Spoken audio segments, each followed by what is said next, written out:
ya leo. Bwana Yesu asifiwe. Haleluya. Uno munsi rero ijambo Imana ashyize ku mutima. Jioni ya leo neno ambalo amepewa. Turiga ijambo rivuga ngo tutajifunza neno ambalo linasema ngo ingaruka zo kugomera Imana. Marudilio ya kumwasi Mungu. Kuko akeshi tubana n'Imana ariko ntitumenye karakteristike zayo cyangwa se indangamumerere yayo. Unajua watu mara hawajue tabia za Mungu. Ariko ndashaka kubasobanurira Imana mu buryo indangamumerere y'Imana mu magambo make. Lakini anataka tafsiri Mungu vile aina zake kwa ufupi. Mbere yuko twinjira mu jambo ryacu uyu munsi. Kabla hajaingia kwa neno la Mungu. Biravanga Imana yacu ni Imana yera. Biblia inasema Mungu wetu ni Mungu mtakatifu. Kandi bavuga kwera si kwa kundi basara zavuga ngo Imana irera nkifu. Si vile watu hao vile walikuwa wanasema Mungu ni mweupe kama unga. Muzindi ni jambo kwera risobanura kwitandukanya. Kwa lugha zingine kuwa mtakatifu ni kujitenga. Ukaba ahantu hawe wenyine. Unajitenga, unakuwa mahali pako mwenyewe. Utabasha kwanduzwa n'ikintu icyo ari cyo cyose. Usichafue na mambo mabaya yoyote. Nivyo bisobanura ngo Imana irera. Ndio maana ina tafsiri yake ni Mungu mtakatifu. Rero Mose yandika igitabo cy'Abalewi. Musa kwa kitabu hiki cha Walewi. Ijambo yategetse Isirayeli ndetse n'abatambyi. Una neno ambalo amewaamuru makuhani. Yarambwiye ngo mubabera kuko Imana yahamagariye nawe yera. Akasema muwe watakatifu kwa sababu aliyewaita na yani magambo yarambwiye ngo mwitandukanye kuko Imana yanyu nayo ari Imana yitandukanye, ntabwo ari Imana yivanga n'ibindi bintu zose. Yani kwa maana mengine akawaambia mjitenge na mambo mengine. Ni Imana inena. Ni Mungu ambaye hawezi jichafua. Cyangwa se ni Imana y'inyesuku yo mu mutima kandi si ku mubiri. Ni Mungu mwenye usafi kiroho. Ari jambo Timotheo yanditse. Kuna neno Timotheo ameliandika. Aravuga ngo Imana yacu ni Imana ituye mu mucyo utegerwa. Akasema Mungu ni Mungu ambaye anaishi mahali penye mwanga wa ajabu. Ngo yuzuye gukiranuka. Ni mwenye haki. Ngo kandi ndishobora kwiyanga, ngo ndishobora kugira icyana kimwe mu mutima wawe. Na hawezi kupatwa na dhambi yoyote. Iyo niyo Mana yera. Na huyo ndiye Mungu mtakatifu. Ijambo rya kabiri rigaragaza indangamumerere y'Imana. Na jambo lingine ambalo linaonyesha Mungu kinaugaobaga. Imana yacu ni umwami. Mungu wetu ni mfalme. Kandi bavuga umwami haba harimo ibintu bibiri. Na wakisema mfalme kuna maneno mawili. Hari ubwami hakaba n'umwami. Kuna ufalme na mfalme. Ubwami ni ukuvuga ni ubuyobozi. Ufalme ni uongozi. Ni administration. Ni uongozi. Ifite hierarchy kuva hejuru kugeza hasi. Ambayo ina ngazi kuanzia juu hadi chini. Ifite na protocol yose. Ina vile imeandaliwa. Kandi ifite n'amabwirizwa ngenderaho ndetse n'amategeko ngenderaho. Na sheria ambazo zinazo katika ufalme huu. Kandi ikagira amategeko n'amateka. Ina sheria ndani hapo. Abantu bagomba kugenda bagira ngo bayubahe. Na watu waweze kuyatimiza. Iyo rero hari guverinoma itujuje ibyo bintu ntabwo bari guverinoma. Ikiwa kuna government ambayo haitimize sheria. Abari kindi kintu gifite izina ariko ntabwo bari guverinoma. Ni sura ya government lakini si government kabisa. Rero Imana yacu rero bali Mungu wetu ni umwami kandi umwami w'abami. Ni mfalme na ni mfalme wa wafalme. Kandi ubwami bwayo buri mu ijuru. Na ufalme wake ni mbinguni. Ndibukubwima Imana Salomo yashaka kubaka itorero ry'abakiri Imana. Sulemani alipotaka kujenga hekalu la Mungu. Imana aramwitegereje amubwira ngo watekereje neza. Na Mungu akamwangalia akasema wewe umefikiri vizuri. Gusohoza inzozi za sogokuruza zaso ariwe Dawidi. Ili utimize ndoto za baba yako Daudi. Ariko abwira Salomo ngo reka nkubwire amagambo make. Akamwambia wacha nizungumze mimi ni nani. Aramubwira ngo kumbona je Imana. Akamwambia hivi unavyoniona mimi Mungu. Ngo mwijuru ntuye. Asema mbinguni ninakoishi. Ijuru ryose ko ringana. Mbingu vile ilivyo. Icyo cyicaro cyane. Hiyo ni makao yangu. Ngo kandi ni w'abantu. Ndio maana nasemekana ni mfalme wa ibintu byose biri munsi yawe. Mambo mengine ni chini yake. Kuko ni yayiremye. Kwa sababu yeye ndiye muumbaji. Ibishiraho birakomera. Akaweka na ikaziri. Bimaze gukomera. Yalipoziri. Ibishiraho amategeko bidashobora kureba. Akawekea sheria ambayo haiwezi kupita. Kugira ngo yashe kugendera murongo wawe. Ili akaenende kwenye mpango wa Mungu. Kuko biraba mu Imana yacu. Asema kwa sababu Mungu wetu ntabwo ari Imana y'umuvurungano. Si Mungu wa wa dezoda, Mungu wa kelele, ahubwo ngo ni Imana igira gahunda, bali ni Mungu wa mpango. kandi ijambo ry'Imana rikongera rikavuga ngo Na neno la Mungu linasema ahari umuvurungano kwenye kuna kelele, cyangwa hatari kubaha ubuyobozi bw'Imana, mahali kuna kasoro, cyangwa hari kugomera Imana, mahali ambapo hakuna kutii, ngo ahantu mahali hapo ngo haba hagaragazwa ko hari abadayimoni, anazuirika ya kwamba kuna mapepo, cyangwa se hari icyicaro cya Satani. hapo kuna makao ya shetani. Bene data ndabakamura kutegereza ijambo ry'Imana, Ndugu zangu, ninawaalika kulisikia neno la Mungu kugira ngo mwumve ijambo ry'Imana. ili msikie neno la Mungu. Ukiyo yari introduction. Hiyo ilikuwa ni machache tu. So reka tusome ijambo ry'Imana rero. Mara moja tuingie kwa neno la Mungu. Turaza gusoma mu gitabo cya Samueli wa mbere. Tutasoma katika Samueli wa kwanza ku gice cya 15, mlango ni wa 15, turatangira ku murongo wa 3 na haya yake ya 3, dusimbuke ku murongo w'9. tutasoma pia na haya yake ya 9. Unaweza kusoma? Tusome hano ni mu Kiswahili. Biblia inasema ya kwamba basi sasa enda ukawapige Wamaleki na kuwaharibu kabisa vitu vyote walivyo navyo, wala msiwachilie, bali waueni mwanamume na mwanamke, mtoto naye anyonyaye, ng'ombe na kondoo, ngamia na punda. Tutasoma tena Petro wa kwanza. Usome Petro wa mbele. Usimbuke ku murongo w'9. Tusome 9, haya ya 9.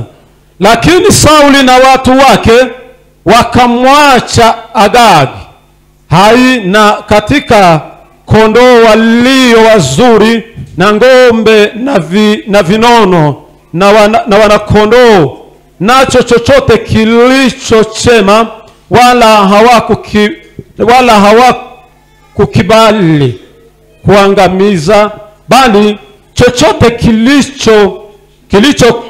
kilichokuwa kibaya na kibovu ndicho walichokiangamiza kabisa. So nimara gusoma uraza gusoma muri ico gitabo nyine twasomye ku 15 kuri 22 ugere kuri 23. Reka maze some hano muri Petero 2 turasoma gusa 20. Mutwe majambo uravuga ngo ibuye rizima n'ishanga ryera. Petero wa mbere 2 murongo wa mbere. Nuko mwiyambure igomwa ryose n'uburiganya bwose n'uburyarya n'ishari no gusebanya kose, mumere nk'impinja zivutse vuba, mwifuza amata y'umwuka abafunguye, kugira ngo abakuze abageze kugakiza. Niba mwarasogongeye mukamenya yuko umwami wacu agira neza, nimumwegere, niwe buye rizima ryazwe n'abantu, ariko ku Mana ryaratoranijwe ribigira igiciro cyinshi. Namwe mwubakwe nk'amabuye mazima, kugira ngo mube inzu y'umwuka n'ubwoko bw'abatambyi bwera bwo gutamba ibitambo by'umwuka bishimwa n'Imana ku bwa Kristo. Kuko byanditswe harimo aya magambo ngo, ndore ndashira muri Siyoni ibuye rikomeza imfuruka, ryatoranijwe kandi ry'igiciro cyinshi, kandi uryizera ntazakorwa n'isoni. Amen. Samuel wa kwanza 15:22 to 23. Tusome. Naye Samueli akasema, je, Bwana huzipenda sadaka za kuteketezwa na dhabihu sawasawa na kuitii sauti ya Bwana? Amen. Amen. Bwana asifiwe. Hallelujah. Twavuze ngo turaganira ingaruka zo kugomera Imana, kumwasi Mungu. Ariko mbere yuko twinjira kuri hasara za kumwasi Mungu, rero mbere yuko tuvuga izo ngaruka, kabla hatujazungumza hivyo hasara za kumwasi Mungu, turasobanura ijambo risobanura ubugome. Tutazungumzia uasi. Ijambo ubugome, uadui, ni adjective sinzi ukuntu dushobora kubivuga. Uadui ni ntabwo ari izina. Ubugome ni ukuvuga ngo ni ikintu ni igisobanuro cy'ikintu ni tafsiri ya jambo. Uadui ni tafsiri ya jambo, ariko ntabwo ari izina. lakini si jina. Rero ubugome Uadui biva kushinga kugoma, ni kuasi, biva kushinga kugoma, ni kuasi. kandi uko kugoma rero Na kuasi huko ni ikintu gikomeye cyane, ni jambo ambalo ni jambo gumu sana. ubundi iri ni ijambo rikunze gukoreshwa mu buryo cyane bwihindura matwara, na sana sana ikiwa kuna mabadiliko katika ufalme fulani. iyo bavuze ngo nyanaka yagomeye perezida runaka, na wakisema fulani ameasi kwa utawala fulani, ntabwo ari ibintu biba bisanzwe, si jambo la kawaida. ni ukuvuga ngo umuntu kera yiswe umugome cyangwa yagomeye, na mtu akiitwa jina hilo kuwa adui au muasi, muri transition zindi ndimi na kwa tafsiri za lugha zingine, bavuga ko ari igikorwa cyo kwambara intwaro, ni kuvaa silaha. kandi ukambara intwaro ni kuvaa silaha ushaka gukuraho ubuyobozi bwari buhari, kinyume na sheria ya serikali au ufalme huko, ukavuga ngo uyu mwami cyangwa uyu mugabo wari utegetse, basi na kusema huyu ambaye anaongoza simukene, sinamwishimiye, sinamurekonesa, huyu simjue, simfahamu, rero ngomba kwambara intwaro kugira ngo mukureho, ni lazima nivae silaha ili niweze kumuondoa. urumva rero kuko atari igikorwa cyoroshe, na hilo si jambo rahisi. ni ukuvuga ngo iyo umaze kugira ubwo bugome rero, na ukiwa na moyo huo wa uasi, uryo ugomeye nawe, ule ambaye umemwasi, ni ukuvuga ngo uba umuhaye guhangana nawe, huyo umempa kupambana na wewe. kandi iyo ntambara na vita hivyo ntabwo ari intambara irangira vuba, si vita ambavyo vinaisha kwa haraka, birashobora gutwara imyaka n'imyaka, inaweza kuchukua muda mrefu, kandi muri iyo myaka hari abantu benshi bataka, kwa miaka hiyo kuna watu wengi ambao watakufa hapa, kandi si abantu gusa n'ibintu biratakara, na mali huwa yanapotea hivyo. Bwana Yesu asifiwe. Haleluya. Rero ubwo bugome bwavuye, reka twibaze ubwo bugome bwavuye he, uasi huo umetoka wapi? kuko tumaze kumenya ko ubugome ari kwambara intwaro kandi ugashaka gukuraho ubutegetsi bwari buhari, kwa sababu tumejua uadui umeanza kitambo na unataka kuangusha serikali ya tunabwemere cyangwa ngo ubugandukire bukuyobore, na usikubali kuongoze. Bwana Yesu asifiwe. Haleluya. Iri jambo ubugome, neno hili uadui ni izina rya Satani, ni neno la shetani. Haleluya.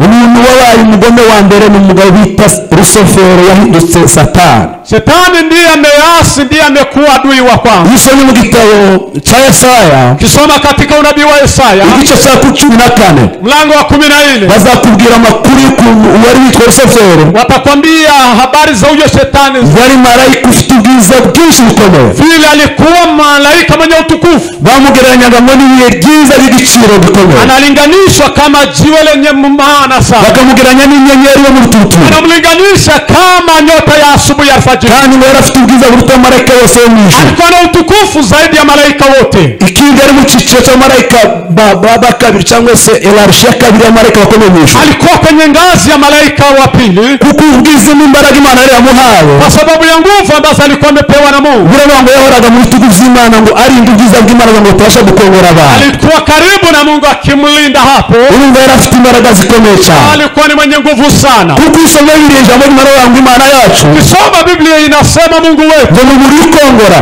ni moto mwenye kuchoma, kandi ngo ningoti kera mu bwiyo, na ni kisu, ni upanga wa kukata pande zote. ariko yule ivuga hejuru y'umugabo Rusofero, Biblia inazungumzia shetani huyu yagenderaga ngo hagati y'amabuye y'akumuriro imbere y'Imana, katikati ya mawe yanawaka moto, kandi igice umutwaro, na asiwe na shida yoyote, kubera imbaraga n'agaciro Imana yari yamuremanye, kwa sababu ya thamani yake ambayo alikuwa nayo. Bwana Yesu asifiwe. Haleluya.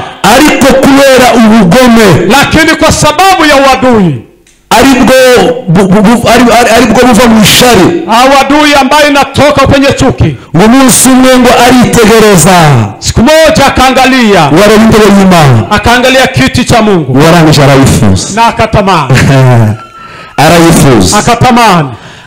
Mwumva amagambo yavuze, sikia maneno aliyoyasema, aravuga ngo zazamuka ngo ku musozi wera w'Imana, akasema nitapanda kwenye mlima wa Mungu, ushyira intebe yanjye ngo hejuru y'amajuru, nami niweke kiti changu juu ya mbingu za mbingu, ngo kandi abamarayika bose bazaza munsi yanjye, na malaika wote watakuja chini yangu. ariko biravuga ngo agitekereza ayo magambo, Biblia inasema alipofikiri akiri muri meditation, akilikuwa kwa mpango hiyo, biravuga ngo Biblia inasema uri muri muzamukamo, ajyamo na moto ukapanda ndani yake, wahiwe mu ijuru na mahali pake mbinguni wazongera kugaragara. pakasahulika kabisa. Haleluya. Haleluya.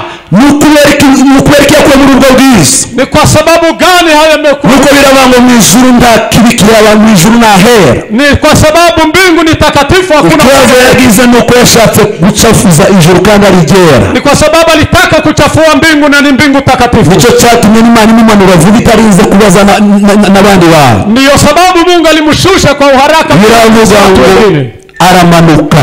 Biblia inasema kwamba akateremuka, arongera aramanuka, akashuka ngo yiki kuzimu, akashuka kuzimu, aramanuka ngo aja munsi, akashuka chini kabisa, ngo aja munsi y'ibyarimwe byose, akashuka chini ya viumbe, aravuga ngo abami bo mwisi baramuseka, akasema ufalme wa ulimwengu wakamuwa, kuko Imana aramucisha bugufi kurusha ibintu byose, kwa sababu Mungu alimfanya kuenda chini sana. Uwo mugabo rero, mwanaume huyo sasa niwe wazanye ijambo ubugome, huyo ndiye ameleta wadui, cyangwa muzindi ndimi kwirevolta, huyo ndiye ameleta uasi, cyangwa se rebellion, huyo ndiye ameleta wadui. Nimba witwa kukuru mukristo mu kanisa ry'Imana, ikiwa wewe unaishi kanisani, uzawiyumvamo akantu ko rebellion na unajihisi kuwa na neno hilo la wadui, ubwo tumana kuvuga ijambo ry'Imana uze gufukama tugusengera, na tunapomaliza kuhubiri uje kuko iyo ngo arikomeye cyane, huo ni ugonjwa mbaya sana, so ni icyaha Imana izayirwanyiriza yonyine, hiyo ni dhambi Mungu anapigana nayo mwenyewe, kuko ni icyaha kirwanya ubwami bw'Imana mu mutima w'umuntu, hiyo ni dhambi ambayo inapiganisha Mungu. kandi biravuga isomye mu gitabo cy'Imigani, soma kwa Mithali, biravuga ngo igihe isi yaremwa, Biblia inasema wakati ulimwengu uliumbwa, Yesu yari umuhanga ukomeye, Mungu alikuwa ni fundi stadi, ngo ibyishimo byiwe, furaha yake ngo byari kuzabana n'umwana w'umuntu, ilikuwa ili awe pamoja na kuambia tugombe Imana muri twe, ikiwa tunamwasi Mungu, twatwimuye Imana, tunamkimiza Mungu, kandi bya byishimo Imana twishimira, na hiyo ndio furaha ya Mungu ikabibura na inakosa. iyo bivuze rero, akikosa furaha hii igerageza kutugarurisha inkoni, anaturudisha kwa fimbo, kuko abavyeyi bagarurisha abana babo inkoni ngo bose bamuzanye, ile mzazi anamrejesha mtoto, ariko iyo twanze na tukikataa, Imana idushikiza Satani ikadukuraho, Mungu anatupeana kwa shetani. turaza ngo umuntu rero wazanye ubugome ni Satani, aliyeleta wadui wa kwanza ni uwo shetani, niwe fondateur y'ibi byose mubona huyo kwisi, ndiye mwanzilishi wa kuleta wadui. ingorane turimo zose, shida ambazo tunazo, Satani yaziza, Shetani ndiye mwanzilishi, kandi yazizanye bivuye kuki, alileta hayo mambo kwa kutoka kwa nini? umutima wo kutanyurwa, kwa moyo wa kutokuridhika. Bwana Yesu asifiwe. Haleluya. Kuko Imana imaze kurema ijuru n'isi, sababu Mungu alipoumba yabishyira amategeko ntarengwa, aliweka sheria, yaravuga ngo abamarayika mugomba kugarukira aha, akasema malaika ni lazima murudi, namwe abana bandi mugomba kugarukira aha, nanyi wanadamu murudilie mahali hapa, kandi nimuva mu mwanya wanyu, na mkitoka nafasi mwenu zabahana k'Imana, nami nitawaasibu kama kuko ndi umwami, kwa sababu mimi ni mfalme, mfite itegeko, nina sheria, ryo guhana nina amri ya kuadhibu ndetse no kubabarira. na kusamehe. Satani rero arahanwa, na shetani akazibiwa, ahinduka ikivume, akawa amelaaniwa. uwari inyenyeri yo mu ruturuturu, aliyekuwa nyota ya alfajiri, ahinduka umwanzi, akalaaniwa, akawa adui, ndetse n'umugome, akawa adui. yaravuga ngo amaze kugera mu isi, Biblia inasema alipofika ulimwenguni, kuko abamarayika muri teoloji, abamarayika nibo bari imbere y'abantu, na malaika ndio waliumbwa mbele ya wanadamu, kuko Imana itazindi kwigira, kwa sababu Mungu akose vile atafanya, irema umwana w'umuntu akamuumba mwanadamu kugira ngo imusimbuze sinzi ukuntu bavuga cha kinogo Satani yari yaravuyemo, ili akamuweke pa nafasi mahali shetani ametoka. nicyo bituma mu gitabo cy'Itangiriro bavuga ngo, ndio maana katika Mwanzo Biblia inasema turebe umuntu mu shusho yacu, amuumba mwanadamu kwa sura yetu, asenwa akatupana, ategeka ibyaremwe byose, akayatawale yaliyo ulimwenguni, kandi abashe kwishimana natwe, na akafurahi pamoja nao. rero uretse kuba Imana ni umwami, isipokuwa Mungu ni mfalme tu, ikindi Imana yacu ni Imana y'ubusaba, jambo lingine ni Mungu wa kuwasiliana, ni umuvyeyi, ni mzazi. nicyo gituma Yesu yigisha abigishwa bababwira ngo nimusanze ngo data Yesu twese uri mu ijuru, kwa maana Yesu aliwafundisha wanafunzi wake akamwambia, mkiomba semeni baba yetu uliye mbinguni, izina ryawe ryubahwe, jina lako litukuzwe, kandi ubwami bwawe na ufalme wako uje. ni kubera iki? nuko Imana yacu ari Imana y'ubusabane. Ni Mungu ambaye ni mwamasilia. Iradukunda Anatupenda. kandi dufata nk'abana bacu. Anatuchukulia kama watoto wake. Dawidi yaranditse aravuga ngo Dawidi akasema nubwo umuntu yakwiyagiza umwana w'injari hata mtu amsoma mtoto wetu Imana yacu lakini Mungu wetu ngo ntishobora kutwibagiza. hawezi akatusahau kama Umwanzi arandika ngo Imana yacu mwandishi akasema Mungu wetu yankimaze mu biganza bye wanatutazama vitanga mwake kugira ngo tazatwibagirwa ili asiweze kugira ngo twihute rero ili tuende kwa kasi. Imana ngure mu mwana w'umuntu Mungu akamuumba mwanadamu kandi ngo umuremere ibintu byose byiza na akamwandalia mambo mazuri yote kandi ngo ahantu yamuremeye na mahali ambapo amemwandalia imushi imbere yayo akamweka mbele yake kugira ngo abashe gusabana nayo ari hamwe ili aendelee kuwa na uburenganzira nimugoroba alima jioni burya ngo Imana yaraza yonyine na adhuhuri Mungu akaja mwenyewe. ntabwo ari umuntu wayisangaga Si mtu ambaye amemkuta Imana niyo yamusangaga bali Mungu ndiye alimkuta akabasha kuganira nawe aliongea alizungumza kuko yaganira n'umwana wiwe sasa anavyoongea na mtoto Imana bikayishimisha cyane Mungu hayo yanamfurahisha sana ugasubira mu ijuru ryayo na Mungu anarudi kwenye mbingu zake inezerewe kandi yizihiwe furaha tele. Bwana Yesu asifiwe. Haleluya. Satani abibonye Shetani alipoona mambo haya agira ishari akapatwa na haleluya aravuga ngo akasoma ko nagize ngo nagukoze mu nda nilifikiria kwamba nimemugusa uzofana gahinda ili uendelee kuwa na uzuni n'ibintu kandi bigabiye gute na mambo haya yamerudi vipi kandi ngwishishira umuntu muri Edeni akamweka kwenye bustani ya Edeni bisobanura ngo mu maso y'Imana Edeni ni kwenye macho kandi aho ngaho Satani niho yabaga muri Edeni yo mu ijuru twavuze kuko yahoraga imbere y'Imana hapo Shetani alikuwa kwenye bustani ya Edeni mbinguni Satani atugirira ishari na Shetani akawa mwenye wivu kuko twajanye umwanya wiwe kwa sababu tumepeleka nafasi aravuga ngo ngomba kurwanya umwana w'umuntu akasema ni lazima nimupiganishe. Bwana Yesu asifiwe. Haleluya. Umunsi umwe arazagenderera Eve Siku moja akamkuta Hawa amubaza ivyo Imana yamubwiye akamuuliza mambo ambayo kuko ngo Satani yarazi administration mu ijuru mu buryo bw'profo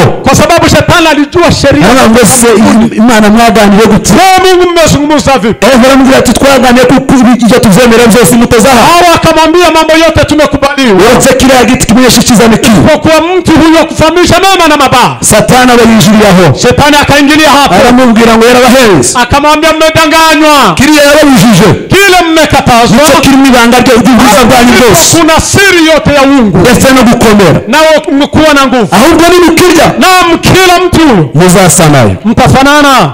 Bwana Yesu asifiwe. Haleluya. Ikibazo kiba kirinjiye Hapo sasa shida ikaingia. Eva yemerera kuganira na Satani Hawa akakubali kuzungumza na Shetani muri icyo kiganiro kwa mazungumzo byose birangira tukienda kwa kasi mambo hayo Eva Hawa aciye ku itegeko ry'Imana na akawasi ararya n'umugabo wiwe na akala na akampa mzee wake. ngo bakimara kurya Walipokula ikintu cya mbere cyababayeho jambo la kwanza basanze bambaye ubusa wakajikuta ni uchi. icya kabiri Jambo la pili ngo bagira ubwoba wakahofu warahunga wakakimbia. icya gatatu Jambo la tatu barihisha wakajificha. icya kane Jambo la nne ngo biremera ibicoco wakajiundia vazi. haleluya Haleluya. yari kizagenze gute Kwa sababu gani hayo yalikuwa? nuko yaravuye mu itegeko ry'Imana Kwa sababu alitoka kwenye sheria ya Mungu. umwanya mutoya cyane Baada ya punde kidogo kuko Imana yari yamenyereye Mungu vile alikuwa amezoea iraza n'ibyishimo uja kureba na furaha ariko ngigeze ajya babonanira alipofika mahali aliwacha umwana w'umuntu akamkosa mwanadamu irahamagara akaita n'imbulo nyinshi akasema Adamu akawita Adamu urihe je uko wapi? Adamu aramubwira ngo nihishe Adamu akasema nimejificha. byagenze gute Je mambo yamekuwaje? none nishimirindi yangu rwandisha Akasema niliposikia vishindo vyako Imana yitija mu ijambo Mungu akaingia kwenye neno ngo se wari kucha bitina kujije kamuuliza je umekula mti nimekukataza? Adamu integenkeza abantu na udhaifu wa wanadamu hajakubali dhambi zake kugira ngo Imana imufashe ili Mungu amsaidie. aho baravuga wa mugore wa mpa Akasema mwanamke uliyenipenda niwe wanjani marakaka huyo ndiye amenipeleka kwa shida. Imana ngugira Mungu akamwambia Hawa mzo bavuga no kuri akasema hayo ni kweli nawe kwemera naye badala ya kukubali akasema nyoka ngo yajiranshukaje nyoka ndiye amenidanganya. Bwana Yesu asifiwe. Haleluya. Imana rero ibonye ugeze gutyo Mungu alipo mambo amekuwa hivyo iva mu kuntebe y'ubuzei akatoka kwenye kiti kama mzazi yicara ku ntebe y'ubucamanza, akakaa kwenye kiti cha hukumu, itangira gusoma amategeko, na akasoma sheria. iravuga ngo wewe Adamu, akasema wewe Hawa, kubera ariwe naragize umurinzi wa Edeni, kwa sababu wewe ndio nilikuwa nikifanya kwa mlinzi wa Edeni, amabwiriza ahagije, na nikakupa sheria za kutosha kugira ngo uzabwire umugore wawe, ili ukamwambia mwanamke ndetse n'abana bawe na watoto wako. Ariko kuko utahagaze mu mwanya wawe, lakini kwa sababu hukujua kusimama pana kumurinzi, kama mlinzi, ulinde gakondo n'abahaye, ulinde ahadi yako. kuvumuza ikintu cya mbere nkoze tangu siku hii ubutaka buravumwa, ardhi imelaaniwa, ntabwo uzora kurya na hakuna kula tena, kugira ngo uzarye kwa sudi ili uweze kula, bizava mu zuya zawe, itatoka kwa jasho yako. kandi ngo ubutaka nabwo, na ardhi buguhindukiye adui, nayo imekuwa adui wako, ngo buzamera imishuki, nayo itaota miba, ngo kandi ntabwo buzera, na haitatoa mbegu mavuno tena. Uhindukirira Eva, akamgeukia Hawa, tinawe Eva, akamwambia Hawa, kuko utabasha gukoma ijambo ryawe, kwa sababu haujabaki kumvira Satani na ukamkubali Shetani, wogi uzara gusa ugasanga umwana ari ruhande rwawe, ungejifungua vizuri bila tatizo yoyote, ariko uzaje kubyara, lakini utakapojifungua ugira uburibwe bwinshi cyane, utakuwa na maumivu mengi. kandi nari nabaremye mu shusho mwende n'umugabo wawe, nilikuwa nikiomba kwa sura ya mungana, kama watu wenye umurimo, mubahana, mukitii, mufite uburenganzira bungana, mukiwa na sheria moja, gutegeka ivyo nawe zose, kuamuru yale niliyoyaumba. ariko kuvuga munsi, lakini tangu siku ya leo ngo ibyifuzo byawe kama yenu bizahora ku mugabo, itaendelea kuwa, kandi umugabo azagutegeka, na mwanaume ataku Bwana Yesu asifiwe, atakuongoza sana. Amen. Imani igera kuri Satani, Mungu akamfikia Shetani, nawe wanzokawe, akamwambia nawe nyoka, ko inzoka kera, na nyoka niyo nyamaswa yari yegereje umuntu ku bwenge, huyo ndiye alikuwa ni mwerevu sana, kandi yagendaga n'amaguru, na alitembea kwa miguu. Imana yibwira ngo, na Mungu akamwambia, wavuye aho nagushize, kwa sababu litoka mahali nilikuwa, kemera kuba igikoresho cy'umwanzi, ukakubali kuwa kitu kifaa mafaki, umunsi ndakuvumye, nimekulani, uzazugenda wikurura hasi, utatambaa chini, kandi umuhungu uzava muri umugore, na kijana atakayetoka kwa mimba ya mwanamke huyu, na gutangaza kumena umutwe, atakuvunja kichwa. Imana Mungu ifata ifunguzo, akashika funguo, ifunga Edeni, akafunga Edeni, ihinda abantu, na akawatoa kwenye bustani, abantu b'impunzi, na wakawa wakimbizi. impunzi ntabwo bitangiye no munsi, wakimbizi si jambo ambalo limeanza leo, bwatangiye muri Edeni, imeanza huko kitambo katika Edeni. Bwana Yesu asifiwe, haleluya. kandi ubuyobozi bwazanywe n'icyaha, ukimbizi umeletwa na dhambi, bava mbere y'Imana, wakatoka mbele ya Mungu, nuko abantu twinjira mu kaga, basi watu wakaingia kwenye birabaho kuva ku gihe cya Adamu, Biblia inasema tangu wakati wa Adamu ukageza gihe cya Noa, hadi wakati wa Nuhu, icyo cyabaye igihe cy'umwijima, huo ni wakati muwagizi, igihe cy'umujinya w'Imana, wakati wa hasira ya Mungu. Imana yarahindukije idutera ubwoba, Mungu alikuwa akitupiga kisogo, yaradushikije amaboko ya Satani, alikuwa akituweka kwenye mikono ya Shetani, tugendera mu bwato bwa Satani, tembea kwenye chini ya Shetani, umwijima mwinshi cyane, ambao ni utawala wa giza. ariko biravuga ngo hageze igihe cy'umugabo bita Enoshi, na ukafikia utawala mwingine, ngo abantu batangira kwambaza Imana, na watu wakamlilia. haleluya, haleluya, abantu batangira kandi kugira akanyenyezi, na watu wakaanza kumlilia Mungu, baravuga ngo aboranga Imana, wakasema wanaomwabudu Mungu, baraza wakaja, ngo bagere ku mugabo bita Noa, walipofika kwa Noa, ngo abantu bamaze kugwira, watu walikuwa wakiongezeka, aho kuvuga ngo bakomeze kwambaza Imana, badala ya kumwabudu Mungu, baravuga ngo ahubwo ngo kwibwira kwabo kose, fikra zao zote ngo kuba ukwanduye imbere y'Imana, kubikwanduye, ikawa ni chafu mbele ya ngo Mungu, batekereza ibintu byose bishoboka, wakafikiri mambo mabaya ngo yote, kugeza igihe abamarayika baje, hadi wakati malaika walikuja barasambana n'abantu b'abantu, basambana n'abantu, wakazini na wanadamu, noneho habaho ibyaha by'abanyamubiri ndetse na n'abanyamwuka, dhambi zikaongezeka kwa wingi sana, habaho ibintu bitigeze bibaho isi na yabaho, tukawa mambo ambayo hayajakuwepo. Imana ibonye, Mungu alipoona hayo, irazura kandi irahagarara ku ntebe yayo na y'ubutware, akasimama kwenye kiti chake.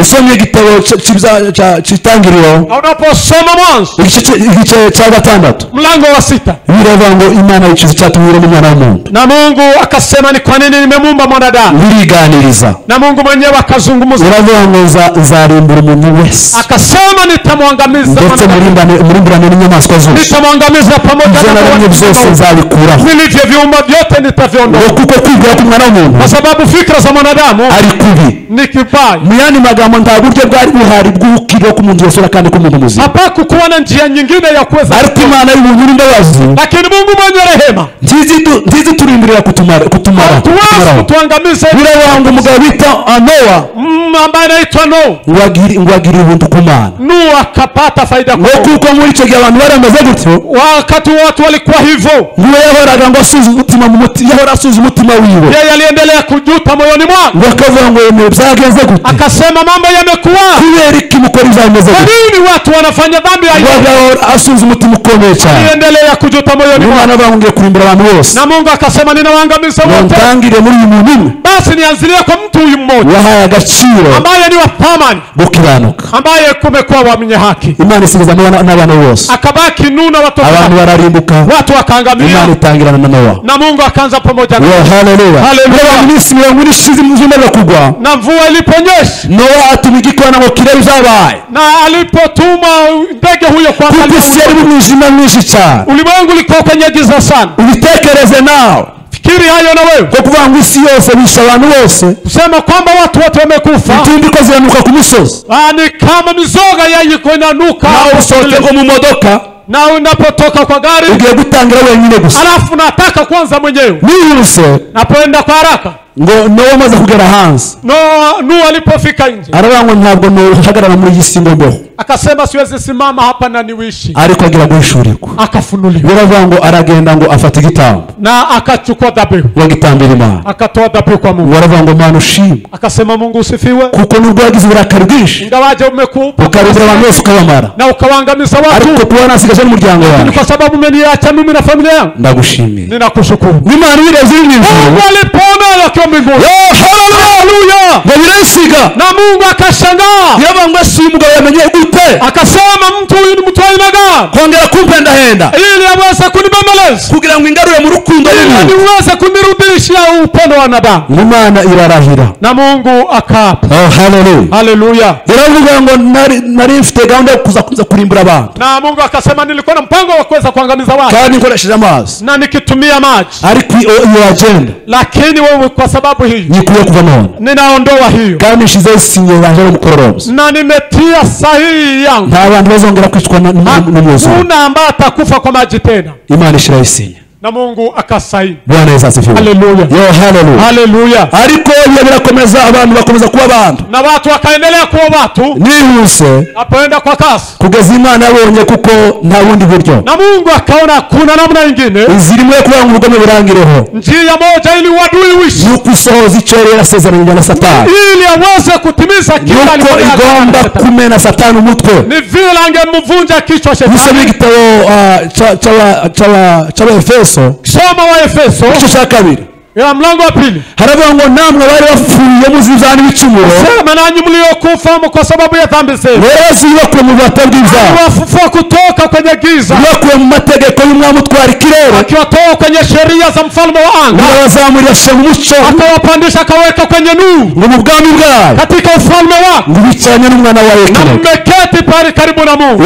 Haleluya, haleluya. Uburyo bwashobokaga kugira ngo tubeho, basi ili tuweze kuishi, yari Yesu wenyine, alikuwa ni Yesu pekee, kuko kwa sababu mnawizi kichezana cyake bagerageje ibitambo n'ibindi, agano la kale watu walitoa dhabihu na mambo mengi, ariko baravuga ngo Imana ntabwo yishimiye ngo ibitambo z'amapfizi n'amasekuru, lakini Biblia inasema Mungu hajafurahishwa na ngo yabonye ko maraso y'umwana wawe w'ikinege, lakini aliona damu ya mwana ariyo ashobora kumubuza uburakari, huyo ndiye anaweza kuzuia hasira yake, kugira ngo umuntu ave mu bugome bw'Imana, ili mtu aondoke kwenye biravuga ngo Paulo wazanditse aravuga ngo Biblia inasema ya kwamba ngutarigeza mu bicaha, ambaye hakujua dhambi, Imana yamuhinduye, Mungu alimugeuza kuwa abanyabyaha, ili sisi wenye dhambi aribwo bugome, ili wenye ndio adui, tuhinduke gukiranuka, tuwe wenye haki.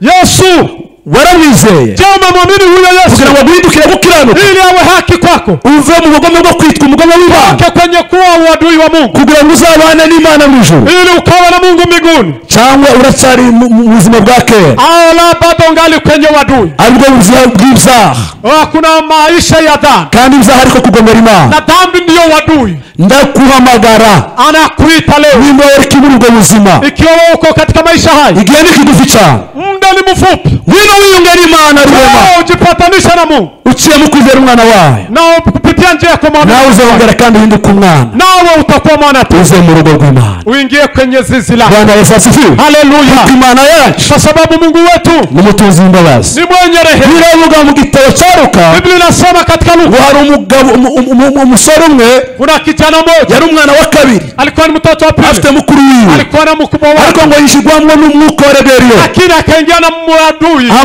Yesu aramubwira ngo, akamwambia baba yake, ubusanzwe umuntu yaragwaga amaze kumuvyeyi yapfuye, na kawaida mtu upewa mali ikiwa baba amekufa, ariko bikurikiranye n'imipango yaje, lakini kulingana na mipango yake bashaka ivyanje. Mimi ninataka mali yake. Niba usabira ngo umwana afata ibintu byose arabijana, na mtoto huyo akapewa mali yake, umugabane wiwe akachukua sehemu wawujana mu gihugu cya kure, akaenda kwa nchi ya mbali. washitseyo Alipofika uzaza umusaruro na hatafanya chochote, ahubwo ngo ukoresha kwiyandavuza, bali akatenda no gukora ivyaha, akatenda dhambi. ngo arangije Baadaye birangira ahindutse umukene, na akawa maskini, kugeza igihe yagiye nyuma y'ubukene, na alifika mwisho kwa maskini, atangira kuba umushumba w'ingurube, akawa kuchunga, atangira kurya ingurube zirya, akala chakula cha nguruwe, muri makari ingurube kimwe n'izindi ngurube, akawa nguruwe kama wengine. Bwana Yesu asifiwe. Haleluya. Haleluya. Haleluya. Kuvuga ngo iyo tugomeye Imana, ikiwa tumekuwa waasi, Imana irashaka kutubabarira igihe tugarutse, Mungu anaweza kutusamehe, ariko ingaruka ntizibabarirwa, lakini marudirio hayasamehe. tugomba kuzigenderamo, ni lazima tuyatembelee. Twarakijijwe, tumeokoka, ariko abantu benshi baremerewe n'ubukene, lakini bado kuna wale wamesumbuliwa na maskini kubera n'ingaruka z'ivyaha. sababu ni marudirio. Hari abantu baboswe n'indwara, wengine wanafungwa na abantu baboswe n'ibintu bitandukanye, wengine wanafungwa na zakarame z'imiryango yabo, mambo kaza wakaza. izo ni ingaruka zo kuba abagome, marudirio ya kuwa waasi. tukanga kugira ubutegetsi bw'Imana muri twese. Usikubali tuwe na uongozi wa Bwana Yesu asifiwe. Haleluya. Ariko ndabasaba mbinginga, lakini ninaomba nikasi tumere ku umwana w'ikirara, ili tuangalie mwana huu ambaye birabangu igihe kigeze, wakati ulipowadia. hari ijambo Bibiliya zikoresha ryiza cyane, kuna neno Biblia inatumia hapa, biravuga ngo yisubiramo, mbega yisubiramo, mwenyewe akajirudiria, aravuga ngo nubwo byagenze gutya, akasema ingawaje mambo yamekuwa hivi, muvyeyi wanje yamfataga neza, mzazi alikuwa akinilea vizuri, twarajyaga tugasigaza, tulikuwa tukila na kusaza, nta kibazo cyahawe, hatukukuwa na shida yoyote. aravuga ngo reka byibura ngerageze ngende, akasema acha nijaribu nirudi, nishoka ntananyakira, ikiwezekana sinipokee, zahinduka umukozi mu bantu, nami niwe mtumishi. aravuga ngo aragenda mwakitumuka kure kwireba, alirudi kwa baba yake alipotokea huko kwa Lawi, bisamubonera kure, baba alimuona kwa mbali, kuko umunsi yagiye, kwa sababu siku yazanye n'amaso yose, aliyotembea pamoja na macho ya baba yake. rero muvuga ngo yagarutse isi agikuba kimukurikije amaso, aliporudi baba yake alikuwa bisamubonye, baba alipomuona warirukanka cyane, akakimbia sana, waravuga ngo mwana we, akasema mtoto wangu karibu, ngo amugwa mu nda aramuhobera, akamkumbatia, warangije kumuhobera, alipomkumbatia waramujana mu rugo, akampeleka, bategeka abakozi biwe, akawaamuru watumishi vuba, kamuoshe, mwambike ikanzu ryera, mbalishe vazi zuri, rupeta, mbalishe pete, kandi muwagire ijisho, na mutulete aliyo manoni. hasigaye basi baadaye hamagara abaturanyi, kawaita majirani, maze twishime, wacha tushangilie. haleluya. Bwana Yesu asifiwe. Yesu asifiwe. Haleluya. Haleluya. Nta byaha wakora cyangwa nta habi wogera, hakuna mahali pabaya unaweza fika Imana itagukura, ambapo Mungu hawezi kuondoa, kuko Imana yacu ni Imana y'imbabazi, kwa sababu Mungu wetu ni Mungu mwenyewe, Imana idukunda, ni Mungu ambaye anatupenda. igihe cyose twisubiye mu mutima, wakati wowote tukayigarukira na tunamrudilia, twakira mu rukundo rwinshi. Mungu anatupokea na moyo. Haleluya. Haleluya. Ikongera kandi ikatwumva, anatupokea na moyo wa rehema, ikadushira ku bitugu zawe, na anatuweka kwenye mgongo. Haleluya. Haleluya. Biravuga ngo Yesu, Biblia inasema Yesu yasize mu intambwe 99, aliacha kondoo 90 na gushaka imyorezi, akaenda kumtafuta mmoja aliyepotea biriyo mwihanama huko mbali, liboroga mkondo aliyekuwa ngo kilio, agenda arayifata, Yesu akaenda akamchukua, akamweka kwenye mgongo. Haleluya. Haleluya.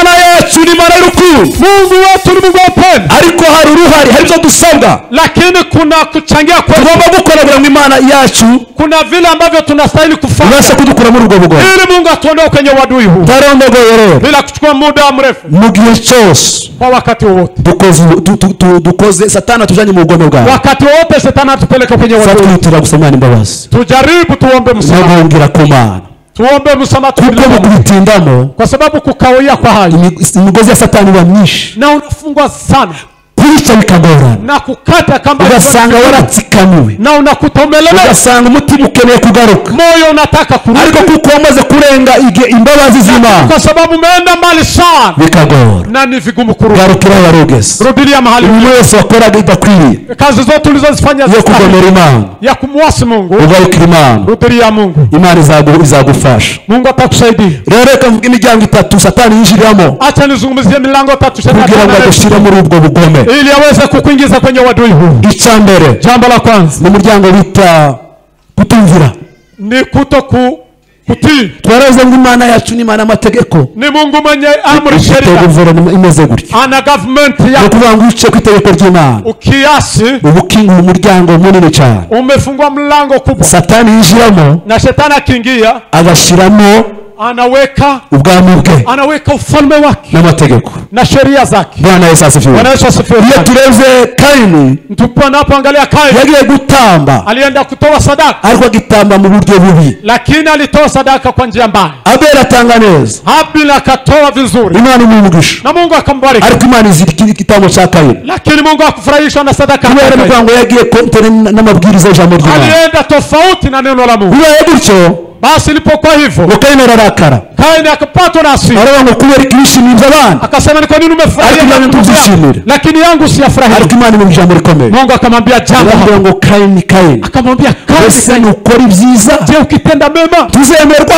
hautakubaliwa imubwira ijambo ritengo akamwambia jambo la akamubwira ngo nguhaye akamwambia ninakuonya ndore icyako kiritogodera ku muryango wawe dhambi ni karibu langoni kwako kandi ufite imbaraga zo kugikingiranira hafi una nguvu za kuweza kuepuka ariko nutabikora na usipofanya hivyo uzakunesha na dhambi itakushinda abantu benshi watu wengi baza basuzugura ijambo ry'Imana wanadharau neno la Mungu bakagira ngo ni kintu kicoroshe wanachukulia kawaida naho ko barakingira Satani kumbe wanamfungulia shetani kuko Satani ntagira imbaraga kwa sababu shetani hana nguvu ariko agira ujanja agira ujanja kandi ubwo buryaje rero ujanja huo nibwo azaduhambishiriza huyo ndiye anatufungisha ujanja huo Bwana Yesu asifiwe haleluya uwo ni umuryango wa mbere huo ni mlango wa kwanza kutuma ijambo ry'Imana kutokutii neno la Mungu icyo ni ikibazo gikomeye cyane hiyo ni shida kubwa sana kuko twihuse tukienda kwa Imana yabwiye Sauli umwami Sauli Mungu alimwambia ngo wicomere kibosi ukawaua Wameleki n'umwami Agagi na mfalme Agagi n'intama na kondoo n'abana na watoto n'ibintu byose na yaliyomo yote ikintu kizasigaza kusibaki hata kitu kimoja ariko ngo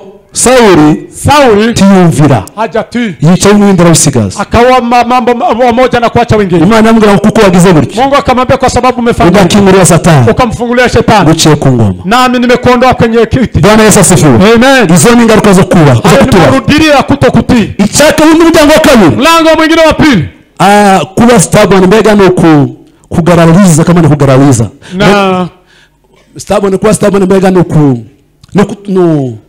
ikinani no kugaragariza no kubinani mbega ni kontre yo kutumvira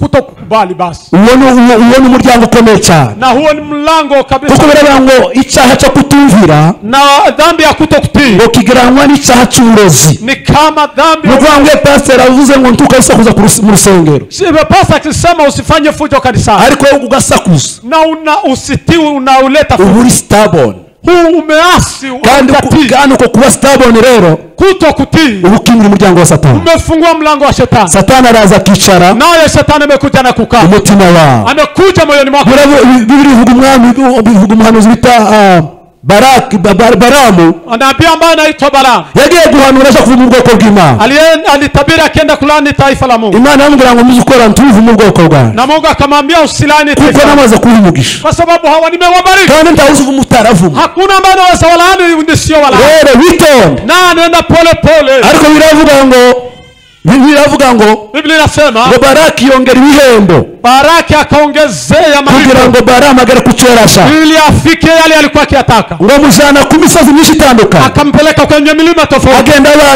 amubagira ibitabo kugira ngo avume ubwoko bw'Israeli sababu ndio aweze kuwalaani ariko ngo amaze kunanirwa lakini aliposhindwa atekereza nabi akafikiri vibaya iryo jambo riteye ubwo jambo hilo ni Bwana asifiwe haleluya Imana itubabarire Mungu atusamee twirinde kwinangira naribonye kwinangira basi tusifanye mioyo amaze kwinangira ngo aravuga ngo anakasema ubwoko bw'Israeli bashobora kuvumika taifa la Israeli hawezi laaniwa, kuko muri bo kwa sababu ndani mwao batakurabuza kuba muri bo hakuna mambo ya uchawi, nta bigirwamana, hakuna miungu, nta guterekera, hakuna mambo ya uungu. ni ubwoko butuye ubwabo, Ni taifa linaishi kivyao, isanga ry'Imana ni taifa la Mungu, rigenda n'Imana ku mabona nijoro, linatembea pamoja na Mungu mchana. bishoka ku bavumwa. Haiwezekani walaaniwe. Reka nkwigishe umuti. Acha nikuambie, Inzira ni imwe gusa, njia ni moja tu, ni ukubakoresha ibyaha, ni ukubakoresha ibyaha, kuwatendesha mambo ya dhambi, kuko Imana yabo kwa sababu Mungu wao ni Imana we, ni Mungu mtakatifu. Imana nibona gukiranirwa kwabo mu mitima yabo, Mungu akiona dhambi zao yonyine izabiyicira. mwenyewe atawaharibu. Ngabwira Baraki, Akamwambia Baraki, ngo genda ufate abakobwa bo Mowabu beza, akawaambia chukueni wasichana wa Moabu wazuri, maze ngo ubambure ubusa, warembo watuwavike uchi. ngo ndakurahira ukuri, Akasema nakwambia ukweli, abahungu b'Abanyisirayeli uwo vijana wa Israeli ngo bazavibutamwo basambane nabo, wataingia ndani mwao, nibura gusambana nabo, wakishafanya usherati nao, Imana izabavaho, na Mungu atawaangamiza. nibuze niko byagenze. Na hivyo ndivyo Imana ngo yica ibihumbi n'ibihumbi Mungu akaangamiza maelfu na maelfu, kubera ubwoko bw'Imana kwa sababu taifa la Mungu bwiyandavuje. wamejichafua. Bwana Yesu asifiwe. Haleluya. Ni ukuvuga ngo iyo ryajamo nirihari, iyo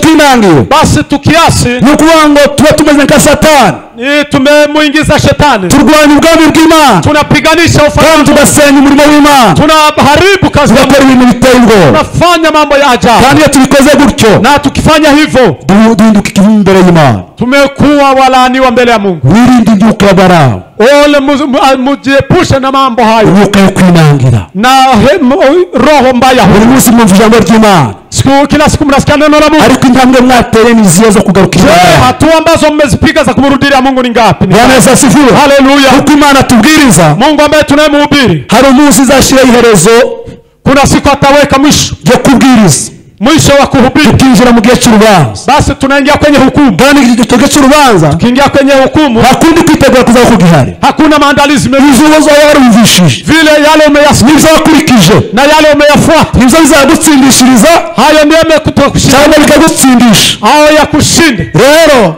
Sasa ntitugakunde kuba abantu bo kuba mu nzu y'Imana gusa, tusifurahishwe na kubaki nyumbani mwa Mungu, ariko ubuzima bwacu butarahinduka. bali maisha yetu kabla hajabadilika. Reka turangize mu ijambo rimwe Acha tumalizia kwa neno. Yesu yanditse muri Matayo, Yesu anaandika kwa Mathayo, titwasoma, hatutasoma. yaravuze ngo Akasema umubuzi yagiye kuba imbuto, akasema mpandaji alipanda mbegu, ngo abiba zimwe ku nzira, moja akapanda kwenye njia, abiba izindi ku kara, nyingine kwenye mwamba, ngo abiba izindi mu mahwa, zingine zikapandwa kwenye miiba, ngo izindi zibiba mu butaka bwiza. na zingine zikapanda kwenye Ni udongo. ukuvuga ngo izo ni kondisiyo zine ziranga abantu batuye mu itorero. Hizo ni ishara ine ambazo zinazirisha. Atangisha uwo mugani aravuga ngo Akatoa tafsiri yake akasema, izi zagwe ku nzira, mbegu zimeanguka njiani, abakristo bahora mu ishengero baza guterana kimwe n'abandi, ni wale ambao wanakusanyika na pamoja na wengine, ariko badafite imbaraga lakini wasiwe na nguvu zo kubika ijambo ry'Imana mu mitima yabo, kuweka neno la Mungu mioyoni kugira ngo mwao, ijambo ry'Imana ribashe kubabera umucyo, ili neno la Mungu liwe nuru kwao, ribamurikire, liwaangazie. kuko hari umucyo Satani ndahege. Mahali kuna nuru, shetani hawezi karibia. Abantu gusa baza bakicara bagasubira, Wanaingia na kutoka tu hivyo, nta mugambi, nta responsabilité nimwe bafite wao hawana jukumu lolote yo gufata icyo Imana ibazaniye. washike kila ambacho wamepewa na Mungu. Yesu avuga ngo ni ubwoko bwa mbere. Yesu akasema hao ni watu wa kwanza. Ubwoko bwa kabiri, Taifa la pili bwo kukara, wa mkanye mwamba, aravuga ngo ni abakristo baba mu itorero, Kristo ambao wako kanisani, bakumvise ijambo ry'Imana bishimye cyane, wanalisikia neno la Mungu kwa furaha, bamara gusohoka hanze, baada ya kutoka nje bakibagirwa vuba, wanasahau, bahura gusa n'utubazo dutoya, basi wakipatana na umugore yagutonganya mkikorogana na mwanamke cyangwa se umugabo yagutonganya, msipoelewana na ukavuga ngo mbivuyemo, wasema kwamba mimi ijambo ry'Imana ukarikaburira, nawe unayaondokea, ikibazo kikaba kirabaye. na shida hapo inaingia. Iyo ni kategori ya kabiri. Hao ni watu wa aina ya pili. Kategori ya gatatu, Aina ya tatu, ngo ni abantu bumva ijambo ry'Imana, wale ambao wanasikia neno la Mungu, ngo bamara guhura n'amaganya y'isi, basi wakipatana na ndetse n'ibihendahenda by'ubutunzi bw'isi, na yale ya ulimwengu ambayo bakagira amaganya menshi cyane, wanakuwa na huzuni mwingi, aya maganya akabaremerera mu mutima, huzuni unawalemea moyoni mwao, yamara kubaremerera basi wakilemewa na huzuni bagatangira kuganira na Satani. Basi wanaanza kuhusiana Ati se ubu ni Imana nkorera. na wanasema je, Mungu ndiye mtumikia? Ikimariye niki? Je, nimesaidika? Kangurara. Basi mbona Kambara ubusa kubuzima butagenda? Mbona maisha yendeke? Achana na hayo. Basi nikaachana na hayo. Bakagenda bakareka ijambo ry'Imana. Na hawa wanaachana na neno. Haleluya. Haleluya. Kategori ya kanari ya nyuma nziza. Aina ya tatu sasa. Iravuga ngo atera mu butaka bwiza. Na mbegu zimeanguka kwenye udongo mzuri. Ngo zera 30. Na wamefaidika zera 60. 30 na 60. Ngo zera 100. Na 100. Yo haleluya. Haleluya. Ndakubaza ndangiza. Basi ninakuuliza nikitambulisha. Ese umurima wawe umeze gute? Je, shamba lako liko vipi? Kuko umurima n'umutima wawe. Na shamba ni moyoni mwako. Ese umurima wawe ni kunzira? Je, shamba lako ni njia? Umurima wawe tuye kunzira? Shamba lako liko kwa njia? Cyangwa wahinze kukara? Au umelima kwenye mwamba? Cyangwa wahinze mu mahwa? Au umelima kwenye miiba? Cyangwa umurima wawe ni mutaka bwiza? Au shamba lako ni kwenye udongo? Bashaka kubwira atarahize abadafite umurima w'ubutaka bwiza. Nataka kukwambia wale ambao hawana shamba yenye iko kwa udongo mzuri. Ngo wahindure uburyo bwo guhinga. Basi wakabadilisha. Kuko mutabikora gutyo. Basi usipofanya hivyo. Muzaba mutimbaraga zanjye kubusa. Ni kupoteza muda wenu. Kuko biravuga ngo abo. Biblia inasema hao bameze nk'abafu. Ni kama wafu. Kuko kwa sababu aho yubatse hose mahali walipokuwa ni kumusenyi, ni kwenye mchanga. Igihe cyo kugerageza inzu zawe ni kiza, wakati wa kujaribu nyumba zao kifika, izabo bizarengiye bwo musenyi, mambo yao yote yataharibika. Ariko lakini abahinze mutaka bwiza, wale ambao wamelima kwenye udongo mzuri, bagiranye n'abanyabwenge, ni kama wenye hekima. Biravuga ngo imivi zazitembe na mafuriko yatakapo, n'amasuro n'ibindi byose, mafuriko yatakapokuja, wahitaweza bizagerageza kunyeganyeza, haitajaribu kutingiza, kuko yubatse ahantu hakomeye, kwa sababu wamejenga kwenye, yubatse ku rutare, wamejenga kwenye mwamba, kandi urwo rutare ni Yesu Kristo, mwamba huyo ni Yesu Kristo. Haleluya, haleluya. Reka dusome ijambo turisobanura tumara turangize. Acha tusome hatuta tafsiri ni wala twasomye muri Petero wa mbere, mahali tumesoma kwa Petro wa kwanza igice cya kabiri, mlango ni wa pili, nuwashika mbere usome. Nahageze igice cya mbere kuri kabiri, haraba ngo nuko mwiyambura igomwa ryose n'uburiganya bwose n'uburyajyanisha no gusabanya kose, mbere nk'impinja zivutse vuba, mwifuza amata y'umwuka adafunguye, kugira ngo abakuze abageze kugakiza. Niba mwarasogongeye mukamenya yuko umwami wacu agira neza, nimumwege n'ubu byanzwe n'abatsi n'abantu, ariko kumana ryaratoranijwe ribigira igiciro cyinshi, namwe mwubakwe nk'amabuye mazima, kugira ngo mube inzu y'umwuka n'ubwoko bw'abatambyi bwera bwo gutamba ibitambo by'umwuka bishimwa n'Imana kubwa Yesu Kristo. Amen. Amen. Bwana Yesu asifiwe. Haleluya. Solution ni imwe. Jibu ni moja. Hari ibyo tugomba kwiyambura, kuna yale ambayo tunastahili kuyavua, kandi muri no mugoroba na jioni ya leo tukagira ibindi twambara, basi tukayavaa kugira ngo tubashe ili tuweze kunesha, tuweze kushinda no kuva mu bugome bwa Satani, na kutoka kwenye wasi. Bwana ngo mwarasogongeye, ikiwa mmejua, biravuga ngo mwambure igomwa ryose, vueni ila zote, igomwa n'ishari, vueni ila zote no gusebanya na mambo ya chuki. Tukazwa mw'itorero, usiwe kanisani ugisebanya na mabado ngali na mambo ya chuki, cyangwa mw'itorero na wewe kanisani ukiri umugome, na wewe ni muasi, uko no kwirahurira umuriro, ni kujiletea ni kuletea ubaya. Ariko Petero atubwiye ngo, lakini Petro anasema twarumvishe makuru ya Yesu, ikiwa tumesikia habari za Yesu tukamenya ko ari mwiza na tunajua kwamba ni mzuri, nitumwegere, tumukaribie. ngo niyo byanzwe n'abubatsi, yene jio limekataliwa na Imana ryaratoranije, lakini kwa Mungu limechaguliwa, kandi tumwegere na tumukaribie, natwe tuwe mazima, amabe mazima, na situwe mawe makamilifu, ngo tubashe kubakwa kuri we, na tujengwe ndani, kugira ngo tubashe guhinduka, ili tuweze kugeuka, ngo imitima yacu ihinduke, ngo izu mioyo yetu igeuke kwa Mungu, ngo dutangire mu bitambo by'umwuka, basi tuwe katika roho, kuko turi ubwoko bw'abantu, kwa sababu sisi ni taifa la Mungu ndetse n'abatambyi na makuhani, kugira ngo tubashe gusura mu bwami ndetse no mu butayu, ili tuweze kurudi kwa ufalme. Nuko tugomba kwiyambura ibyo byose, ni kwa sababu tuvue hayo. Ijambo ry'Imana tushikane tuganze. Neno la Mungu liwe pamoja nasi. Amen.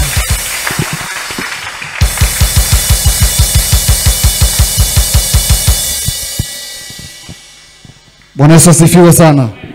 Tushangilie sana kongamano sote, makofi.